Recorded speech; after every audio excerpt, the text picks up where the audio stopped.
오늘은 제2강, 지난 시간에 거듭제곱근에 대한 정의를 말씀드렸다면 오늘은 거듭제곱근의 성질과 지수의 확장에 대해서 설명을 하겠습니다. 그리고 오늘 설명하는 것 중에 범위에 대한 게 설명이 되어 있는데 그게 지수함수의 범위와 연결이 돼요. 이따 아마 더 강조를 한 번 더 하겠지만 들으시면서 거기에 좀 주목해서 들으시면 조금 도움이 될 겁니다. 자, 출발해 보겠습니다. 자, 오늘은 거듭제곱근의 성질입니다. 그러니까 지난 시간에 정의를 했다면 이제 성질을 어떻게 쓰는가인데 이것도 똑같습니다. 뭐냐면 중학교 때 배운 개념과 별반 다르질 않아요.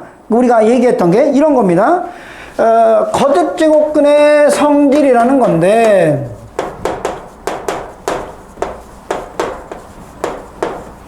자, 이거는 쓰고서 지울게요. 자, 보면 이런 거 배우셨죠? 루트 2 곱하기 루트 3 이게 지금 제곱근이에요. 여기 2가 생략되어 있다고 그랬죠? 이거 곱하면 같은 제곱근이니까 루트 2 곱하기 3 이런 식으로 쓰는 거 아실 겁니다. 나누는 것도 마찬가지고 똑같이 거듭제곱도 합니다. 이렇게 합니다. 첫째는 요거죠. n제곱근 A 곱하기 n제곱근 B라고 하면 똑같은 n제곱이잖아요. 그럼 마치 제곱근처럼 n을 쓰시고 요렇게도 된다. 이따 아마 이걸 풀이하는 건 내가 또 정리를 할게요. 일단 두 번째는 n제곱근 A 나누기 n제곱근 B라고 하면 이것도 n제곱근 B분의 A라고 합니다. 그런데 왜 썼던 걸 왜 지우냐고요? 중요한 얘기 하려고요. 자, 수안부터는 그냥 공식을 이런 식으로 외우면 안 돼요. 무조건 안 됩니다. 그럼 어떻게 해야 돼요? 범위, 즉 그 공식이나 성질이 성립하기 위한 전제 조건이 뭐냐? 그걸 꼭 아시고 접근하셔야 돼요. 그냥 하면 무조건 틀립니다. 왜냐면 그걸 물어보니까. 자, 그럼 뭐냐면 이거라는 거예요. 이 거듭제곱의 성질을 설명하기 위해서 전제 조건이 이겁니다. n이라는 것은 자연수다, 정수다. 근데 넓은 의미에서는 자연수인데 일단 n은 내가 자연수라고 줄게요. n 이상의 자연수로 정의하자. 그 다음에 a도 0보다 크고 b도 0보다 크다고 전제를 하자. 그럴 때 지금 했던 얘기 하는 거예요. 첫째, n제곱근 A 곱하기 n제곱근 B는 이것은 n제곱근 AB라 할 수 있다. 또 n제곱근 A 나누기 n제곱근 B라는 것도 n제곱근 B분의 A라고 쓸 수 있다. 이런 거죠. 오케이? 자, 이런 얘기입니다. 자, 그 다음에 이제 여기서 이제 좀 어려운 얘기 하나 나오는데 이건 처음 본 걸 거예요. 자, 두 번째는 이런 겁니다. n제곱근 A에 이렇게 된 거는 어떻게 할 거냐 이거예요. 이거 내가 설명할 겁니다. 일단 결론은 이겁니다. 요걸 쓰게 되면 이게 뭐가 되면 A의 n분의 이렇게 돼요. 그럼 이건 뭘 설명하는 거냐? 중학교 때 배웠던 얘기 하는 거예요. 이렇게요. A의 세제곱의 제곱이다 그러면 자네들이 어떻게 했냐면 A의 3하고 1을 이렇게 곱했잖아요. 결국 여기도 얘하고 얘를 곱한 거예요. 근데 요게 사실은 뭐냐면 A를 n제곱근 A라는 건 이걸 n번 곱해야 얘가 된다고 그랬잖아요. 그래서 요것이 결국 이제 정리하면 요렇게 되거든요. 그래서 요거를 얘하고 곱한 거예요. 그러니까 여기다 이렇게 해서 얘하고 곱한 겁니다. 오케이? 자, 그럼 이거를 조금 이해가 되기 쉽게 좀 설명을 다시 해볼게요. 이렇게 한번 해볼게요. 자, 요 대목 들어가는 요 대목을 내가 설명할 거다 이 말입니다. 어떻게 할 거냐 이렇게요. A에 보시면은 세제곱을 했더니 예를 들어서 이렇게 한번 해볼까요? A를 A에 대한 거를 X를 세제곱했더니 A가 됐다고 한번 합시다. 그러면 이 말이 뭐냐면 이 X가 뭐라고 그랬죠? X는 A의 세제곱근이라고 그랬잖아요. 이렇게요. 그죠? 그러면 이거를 어떻게 할 수 있냐면 결국 뭐냐면 X를 한 번, 두 번, 세 번 곱하면 얘가 된다는 거예요. 여러분 알다시피 이런 얘기 알죠? 그러면 요거는 이렇게 말할 수 있죠. A에, 잘 보세요.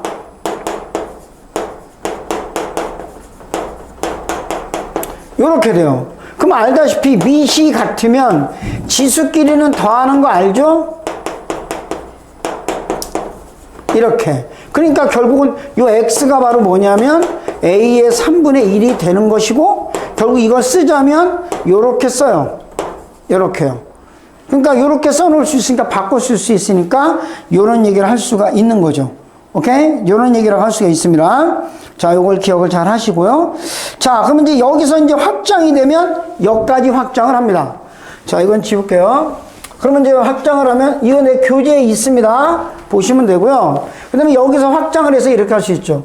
n제곱근, m제곱근, 요렇게 쓴 거는 이게 이제 결국은 뭐냐면 이렇게 분수를 쓸 수 있다니까 n제곱근 a의 n분의 1승 쓸 수 있고, 또 이거는 또다시 a의 nn분의 1이죠. 왜냐면 분수로 가니까. 그럼 이거는 다시 쓰면 자리 바꿔서 이렇게 쓸 수도 있는 거죠. 이런 식으로 쓸 수 있죠. 결국은. 그래서 결국 이게 다 같은 얘기가 되는 거예요. 그래서 이렇게 이제 우리가 바꿔서 계산할 수 있다는 얘기입니다. 하나 더 있죠. 이게 제일 중요한 공식인데, np 제곱근 a의 np라고 하면 이거는 a의 np분의 np라고 분수로 쓰니까 결국은 같은 얘기가 돼요. 누가하고 같냐면 n제곱근 a의 m승과 같습니다. 그럼 얘는 뭐 할 때 쓰는 거냐면, 간단한 대소 비교를 할 때 많이 써요. 또는 여기 있는 요게 이제 지수인데, 요 지수를 갖게 할 때 우리가 쓸 수 있죠. 예를 한번 들어볼까요? 루트 3, 그 다음에 세제곱근 뭐 4, 그 다음에 4제곱근 5, 뭐 이런 게 있다고 그래요. 그러면 여기 보면 여긴 제곱근이고 얘는 세제곱근이, 얘는 4제곱근이잖아요. 서로 다르잖아요. 그럴 때는 어떻게 한다? 여기를 똑같게 만들기 위해서 2하고 3하고 4의 최종 배수가 얼마야? 12니까 여기다가 6을 곱하면 6승, 여기다는 4를 곱하면 4제곱, 여기다는 3을 곱하면 3제곱하면 되죠. 그러면 12제곱근 3의 6승, 그 다음에 12제곱근 2의 4의 4승, 2의 8승이니까, 그 다음에 12제곱근 이게 125예요. 5의 3승이. 그래서 누가 크다 작다를 우리가 판단할 수가 있는 거죠. 이런 식으로 할 때 이제 이걸 쓰게 된다라는 얘기가 됩니다. 그 다음에 지수를 그러면 이제 확장시킨다는 게 지금 내가 잠깐 보여줬지만, 그럼 선생님 얘기의 핵심은 분수로도 할 수 있다는 얘기네요. 라는 뜻이죠. 예, 맞습니다. 분수로 할 수 있습니다. 그래서 지금부터 지수의 확장을 한번 해볼게요. 즉, 고등학교 수학에서의 지수의 핵심은 정수, 그러니까 자연수가 아니라 지수가 분수, 즉 유리수일 때도 가능하다는 거예요. 자, 그래서 지수의 확장을 한번 해보도록 하겠습니다. 지수의 확장, 그러니까 범위가 더 넓어진다는 거죠. 그래서 첫째는 모든 수의 0제곱, 지수가 0이면 이건 1이라는 건 아시죠? 단 n 0 아닙니다. 그러니까 무슨 말이냐면 0의 0승은 0이에요. 이렇다는 뜻이고, 그 다음에 갑니다. 두 번째는 a의 지수가 이제 이렇게 정수가 된 거죠. 마이너스 n. 이럴 때는 이건 뭐냐면 a의 n승분의, 즉 역수가 돼요. 역수. 그래서 앞으로는 지수가 마이너스가 되면 역수라고 떠올리시면 됩니다. 그러면 이런 말이죠. 그럼 선생님 이런 얘기 막 쓰면 됩니까? 그렇지 않습니다. 이렇게 쓰는 겁니다. 뭐냐면, 자 보세요. 1 나누기 a의 n제곱이다. 아니면 이렇게 할까요? a의 m제곱이라고 쓸까요? 이러면 지수는 나누기니까 a의 n분의 a의 m승이잖아요. 그러니까 이걸 쓰게 되면 이게 빼기가 되니까 n-n 이렇게 쓰게 돼요. 그죠? 그럼 이걸 그대로 확장해서 1 나누기 a의 n승이라고 쓰면 a의 n승분의 1인데 1이란 a의 0승이니까 a의 0-n이잖아요. 그러니까 결국은 뭐냐면 an분의 1이란 a의 마이너스 n승과 똑같게 되는 거죠. 그래서 앞으로는 지수에 마이너스가 있으면 역수라고 떠올리시면 됩니다. 오케이? 그 다음에 나머지 이거죠. 우리가 밑이 0보다 크고 지수 xy가 실수라고 하면 자연수 아닙니다. 실수입니다. A의 X승 곱하기 A의 Y승은 A의 X 더하기 Y. 이거 중학교 때 배운 거죠. A의 X승 나누기 A의 Y승은 A의 X 마이너스 Y. A의 X승 Y승은 결국 A의 XY 똑같아요. 그러니까 실수가 됐다 해도 달라지지는 않습니다. 내가 이제 옆에다 여러분한테 그걸 아마 써놨을 거야. 이 문제가 그러면 이게 뭘 얘기하는 거냐? 핵심이 이거 하나만 기억하시면 돼요. 내가 옆에다 아마 그 교재에다 써놨는데 이겁니다. 미시 양수라는 조건일 때 지수가 실수일 때 이 성질이 성립한다는 거거든요. 예를 한번 들어보면 이런 거예요. 봐봐요. 마이너스 2의 제곱에 2분의 1승을 계산하라고 그래요. 이거 수능에 나온 문제입니다. 계산하라고 하면 어떻게 하냐면 이렇게 하시면 안 돼요.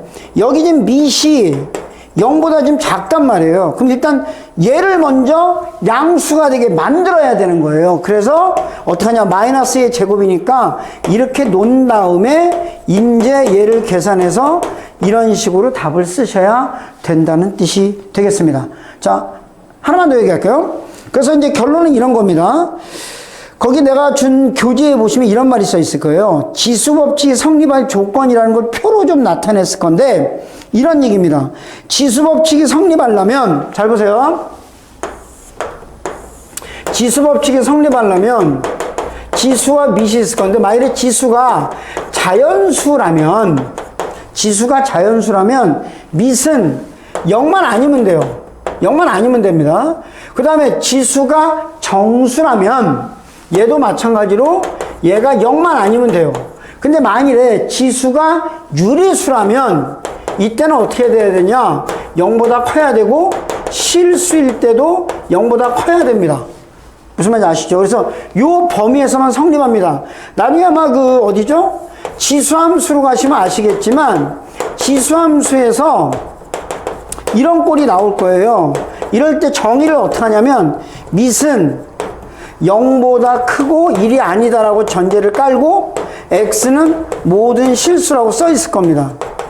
x가 바로 지수잖아요. 지수가 모든 실수면 밑은 0보다 커야 돼요. 1이 아니면서. 그래서 그런 성질을 만족해야 되는 겁니다.